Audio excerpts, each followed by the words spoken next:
Well, welcome to another episode of the Christ-Centered Cosmic Civilization, and in this episode, episode 9, we are going to have a guest with us who will be a regular guest throughout the podcast, and some of you will already know him, who's PJ from the Global Church History Project, and we'll have a link to that in the notes that accompany the podcast, but if you search for the Global Church History Project, you'll find that every day there's a little piece of church history on Facebook.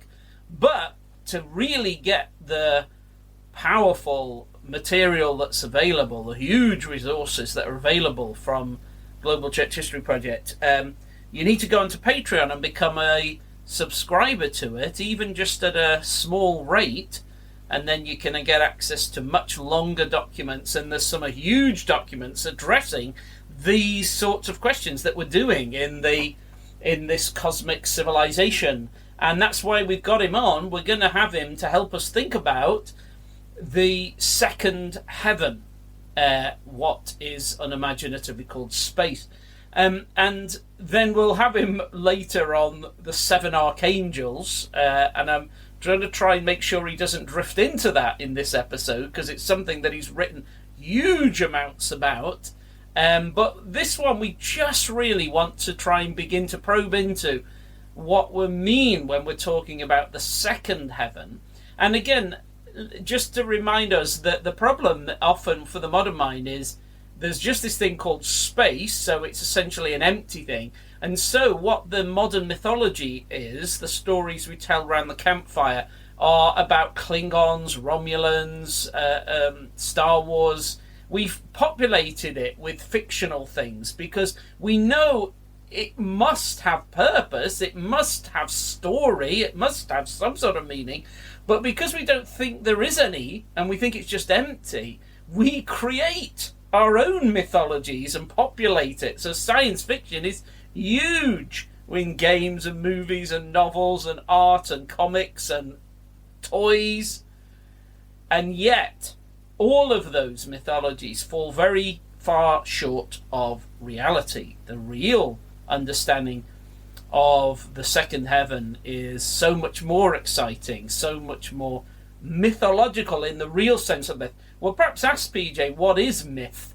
What is a mythological understanding? Because I remember a time when someone said, use that in a positive way, and I was like, well, you can't, a mythological understanding, doesn't that just mean fictional? I mean, it doesn't. Well, we'll ask him about that in a moment, but I want to first just read a few verses from Amos chapter 5, beginning at, well, I'll tell you what, I'll just read verse 8. And I'm not going to get into too much of what it means, but it's exciting in terms of our focusing on the second heaven. This is what Amos 5 verse 8 says, and we're reading from the King James Version because nearly every other version makes a poor job of this. But this is what it says. Seek him that maketh the 7 stars and Orion. Seek him that maketh the 7 stars and Orion, and turneth the shadow of death into the morning, and maketh the day dark with night, that calleth for the waters of the sea, and poureth them out upon the face of the earth. The Lord is his name. So that's powerful because it's just directing our attention and saying it's assuming that we are taking the second heaven very seriously and understand something about the significance of the 7 stars and Orion. In your Bible it might say Pleiades and Orion. In a future show we'll examine that more closely. But powerful. Another quick one is Revelation chapter 9 verse 1. Then the 5th angel sounded, and I saw a star fallen from heaven to the earth. To him was given the key to the bottomless pit, and he opened the pit, and smoke arose. So there a star falls from the second heaven to earth, and it's a person, and they're given a key. Another interesting thing that if we've never really taken that seriously, we start to do there. In fact, at the end of Revelation chapter 8, there's a whole thing about the sun, moon, and stars, and how a third of the stars were darkened, and there's symbolism. And what does that be? Why is that significant? It'd be a very terrifying cosmic event if that were to happen. But what is that about? Yeah, okay, those are some of the questions that are perhaps in our mind. Well then, we're going to ask PJ now. Let's begin with that question that we said, because we will. The idea that you can have a mythological understanding of the universe, or what? What's the thing that we've settled for that isn't a mythology? Like, what's the alternative to mythology, and what is a mythological understanding of the universe? So, myth really, it means a kind of story that has a meaning, a deeper meaning than just the events transpiring. The events themselves are meaningful, and that it's a way of understanding. It's saying that the universe means more than just ideas or just material.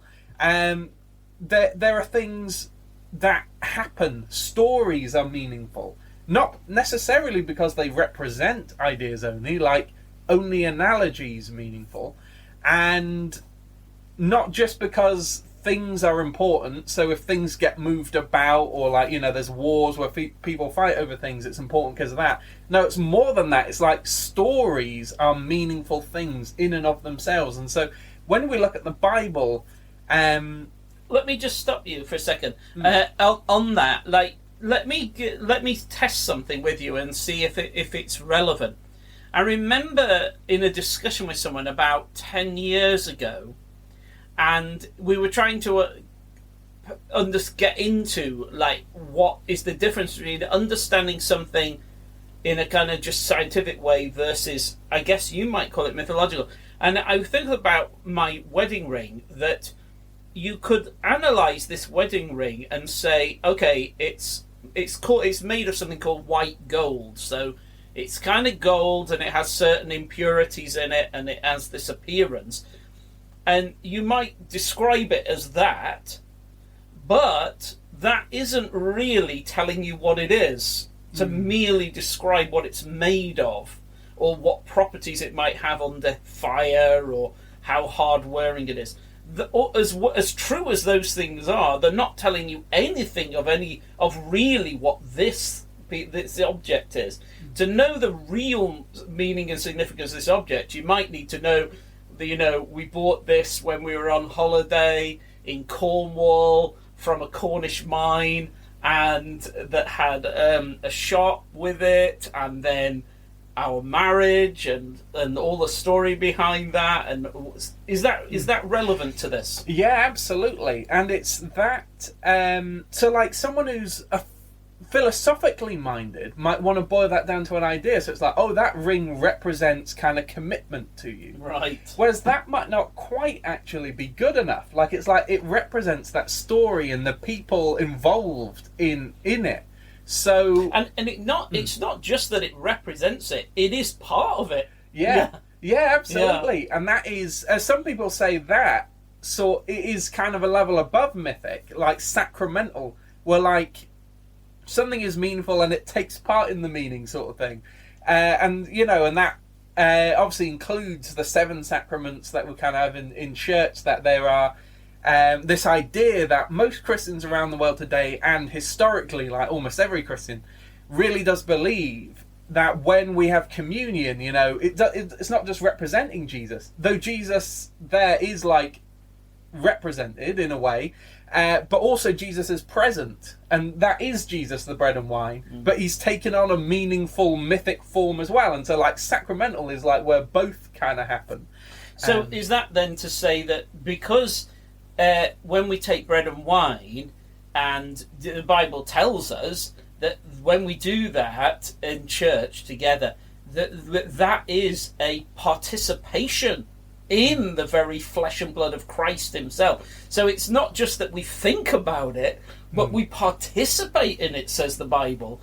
And that so it's almost as, are you saying that like church is training us, when we take the sacraments and are involved in sacraments, we're being trained. Not only are we engaging with the living God and he's encountering us and sharing life with us in a physical, tangible way, but is it that we're almost being trained to see other physical things in a deeper way, and that it's like training us to perceive more rationally, deeply, meaningfully, like the world around us, and relevant to now, the second heaven even? Yeah, absolutely. And I think as well, some people understand all we were saying about like the church, and only in the church, as you're saying, like, and they're not taking this idea that it's training us to see other things, because as we said, like, that's sacramental, which is kind of like better than mythic. And so they're like, oh, that's the only thing worth bothering with. And that is true in one sense, but there's another sense in which it shows that all of life is part of something more meaningful and everything. So you see in the Bible where like the sun represents Jesus in the way. S-U-N. Oh yeah, that's true. Yeah, the S-U-N, the planet, the star, the sun, represents Jesus, and you know, he calls himself the Son of Righteousness. He's happy for that to mythically represent him, but that one isn't sacramental because people who worship the sun are wrong to do so. That's an important distinction then. Yeah. So not just any physical object it gives us encounter with Jesus. Yeah. He's appointed specific things that where he will encounter us physically. But that highest level of physical being that is sacramental, there are, like, mythological is a step down from that. So it's that he's not necessarily physically encountering us, but he is teaching us that there is meaning and story and significance in physical things that we've become indoctrinated into not even caring about. We settle for like a minimalistic encounter or perception of reality and think that's enough, whereas there's so much more. Is that fair? Yeah, absolutely. And there is a sense in which the way we treat church affects that. And so there were people who brought about all of this very rationalistic, empty view of the universe, where there's no mythic stuff, that were actually really strong Christians. And they believed by taking all the meaning out of the universe, they were clearing us of distractions. And so they did it for kind of pious reasons. And I don't think we should, personally doubt the kind of belief and, the faith in Jesus some of these people had. So they had integrity, but they were perhaps mistaken because they didn't understand the consequences. They felt, the people's view of the universe is extremely cluttered, too mythological perhaps, too magical. Let's clear away all mythology, all magic, all meaning, and then everyone will just focus on the living God and not be distracted by any material things at all. Yeah. Whereas that might not be what's happened in the modern world. Yeah. But, hindsight's 2020. But then I think there is an important verse in Galatians 5, verse 6, which I think is helpful here. Because, obviously, the Apostle Paul was dealing with people who wanted to re-engage with a kind of mythic side of life. But they were really trusting in that. And so there are these people, because when you think a circumcision is a kind of mythic thing where you take on this story and everything, and of cutting off a part of you to throw it away is like saying, there's a bit of me I need to cut off and throw away. Like my very humanity, kind of. Okay, yeah. And it's actually something you do, so it's real as well.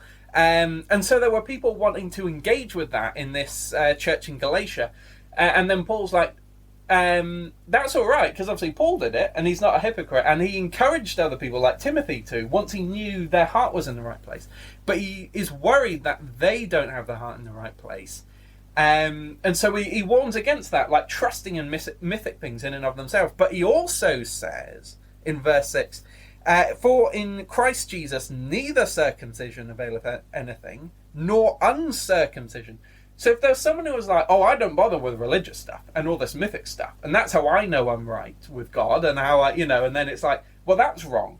Like, so if we trust in decluttering and... Yeah, that's very powerful. So he's like saying neither circumcision, that is, so relying on a mythological worldview, nor uncircumcision. So that's like relying on a non-mythological worldview. So if people say, we've got to clear everything away and have a completely flat universe so we can focus, then we'll be right with God. He's like, nah, that doesn't count for anything. Like that, whatever we do, he's like, no, you cannot put all your weight on one extreme or the other. Is that right? Yeah. And so I think there is a sense in which, as we said, there's that distinction with mythic and sacramental, and if we treat the mythic as sacramental, like too much, that is wrong. But then to have it, and so that, why we're advocating for the mythic view of the universe isn't us going. I think we don't believe. Is us going to an extreme. That is the middle ground, because we're in an extreme of an empty universe right now. We're in that. People really do seem to trust in uncircumcision, and being meaningless and kind of that. Whereas maybe it's time for more of a push towards. So that's very helpful, PJ. That like we've come used to the idea that nothing means anything. So people. Even within Christian churches, I've heard people wage war against anything that has any meaning or significance, and they'll say, "Oh no, we don't want any." And what they might call it is superstition. So any meaning attributed to anything physical, they call that, "Oh, that's superstition." And by that they mean it's like a dangerous distraction from true, utterly non-physical concentration on God. That's a danger. And it's led to like total atheism and secularism and hedonism, actually, of the modern world. But you can also have the opposite thing, where there's so much meaning and magic and symbolism that it also is debilitating, and you do become distracted, and you're not like it happens in the Bible, where people become focused on objects, or like when they said, we've got the temple, so we don't need to worry. And the Lord God's like, whoa, hang on, what about me? And they're like, no, temple, or whatever it is that they're into.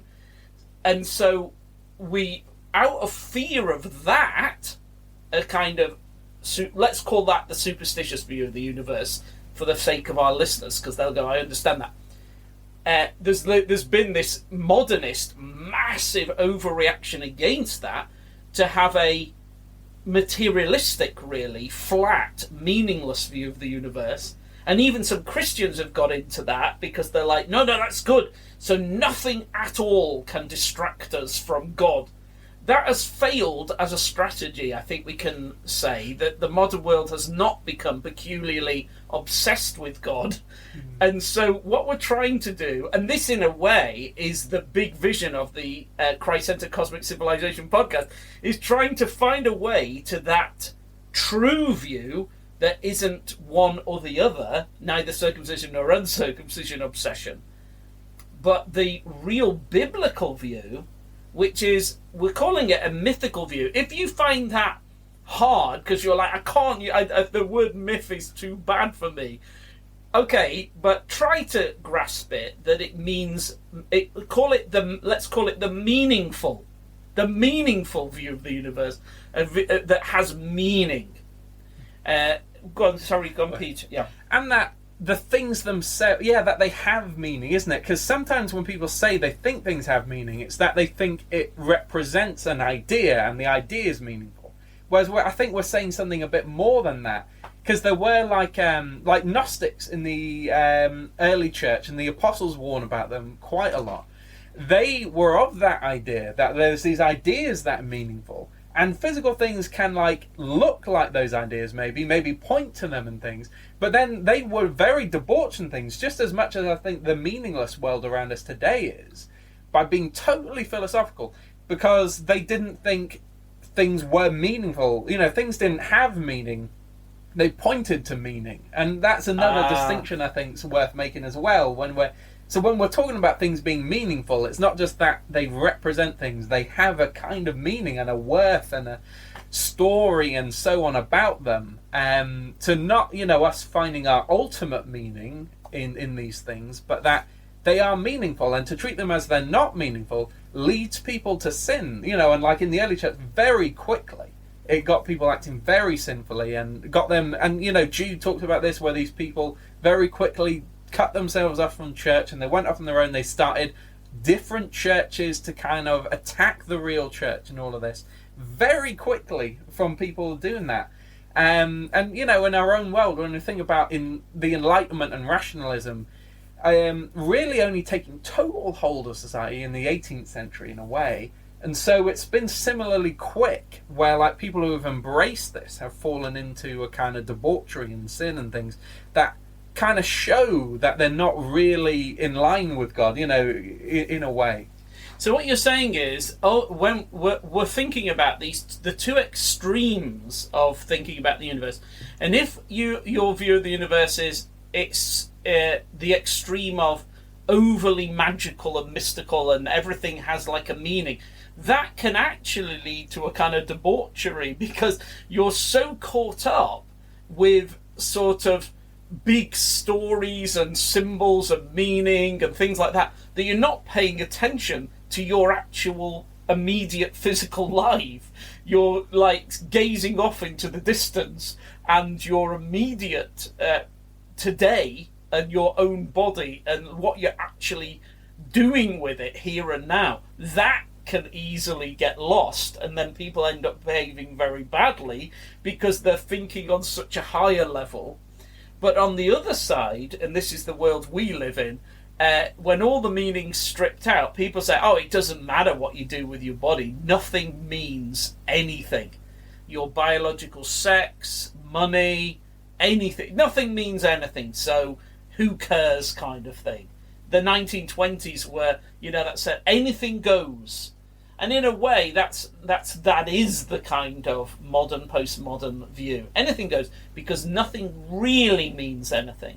Is that? And we need. So what we need to recover in the Bible, it takes our physical and not just earthly, but the first heaven, the second heaven, the third heaven, they're all taken very, very seriously. And the big story of the universe doesn't take us away from our earthly existence or the meaning of the human body or the significance of the human body.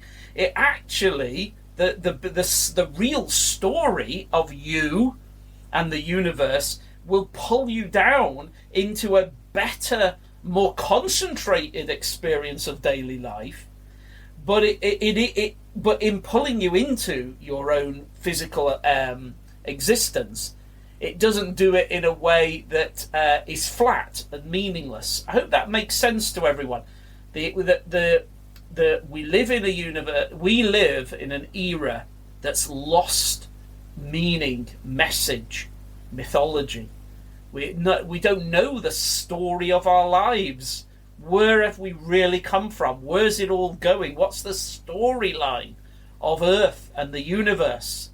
And it's almost like, well, no, there isn't one. You can make one up, choose whatever meaning you want. No, that's nonsense. We don't want one that's been made up. We want the one that's actually going on. The actual story of the universe that's going on, that we're caught up in, whether we know it or not. That's what we're looking for. Now, we'll come to the end of this episode now, but PJ, do you want to give us just a little taster? Because in our next one, we'll get straight into this business of the second heaven. We've ended up having to think a little bit about what we're heading for, but do you want to give us Have you got a quick taster of something about the second heaven? Like, is it do you feel, let me put it to you like in this question, do you think that because this era is obsessed with the second heaven, not at all with the third heaven, but with massive obsession with the second heaven, because it's almost as if, because the real story of the universe that we're actually involved in does involve meaning and authority and power and glory and life coming down out of the heavens, but because we've lost actual connection with the third heaven and we don't even think about the third heaven anymore, what has happened is it's like the floor's collapsed, and all the significance that really belongs to the third heaven has fallen through into the second heaven.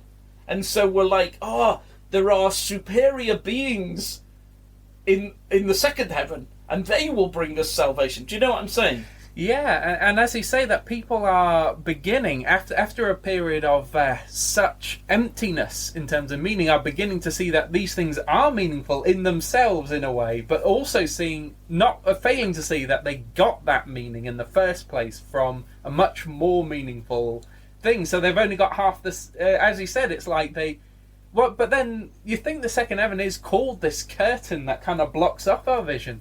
So there is a sense in which that's like almost inevitable, unless you're really connected in, unless that curtain has been torn in two, which it has for us. But for loads of people who just kind of look up there, they don't see it through, and they're not reaching to Christ, who's beyond that curtain. Do you think the reason that, say, Star Wars is so popular is it is a mythology? It happened a long time ago, far away. It actually talks mythological language, and it's a magical view of the second heaven. Yeah, absolutely. And that was George Lucas's vision, that it was, and he was fighting for a lot of what we're talking about, the idea of mythological way of seeing the world. And because atheists used to have this kind of parable where they said, we know we should trust in science more than religion, because if you went to another galaxy far, far away, the laws of physics would be the same, but then they'd have different history and everything, so the religion would be totally different. They were saying there wouldn't be Christianity, they wouldn't know about Judea, so they wouldn't know that God had come to Judea and died. But then, George Lucas tries to look at all these old stories that people love and put them in a galaxy where the physics are totally different, where there's magic and things, to say, actually, no, it's the other way around, and mythological truths seem much more universal, and physics seem unpredictable, and we can't really get to the bottom of it, and they seem to change, and they do know now, the speed of light has been changing. They used to think it was a constant, and things like that just make me think oh right, so physics isn't, and the whole idea of quantum physics has, we've met quite a few people who have become Christians just because they looked into quantum physics. And it just suddenly re-enchants the universe in a way. And so George Lucas, Star Wars is exactly that. So it's a great thing to look into it. Yeah. Okay, well, that's enough for this episode. But I hope that's whetted your appetite. And I promise, in the next one, we are going to just go straight in to the second heaven and get PJ to give us some ways of thinking about how the second heaven it has this meaning. What is it? What is the story, the truth, the meaning of the second heaven?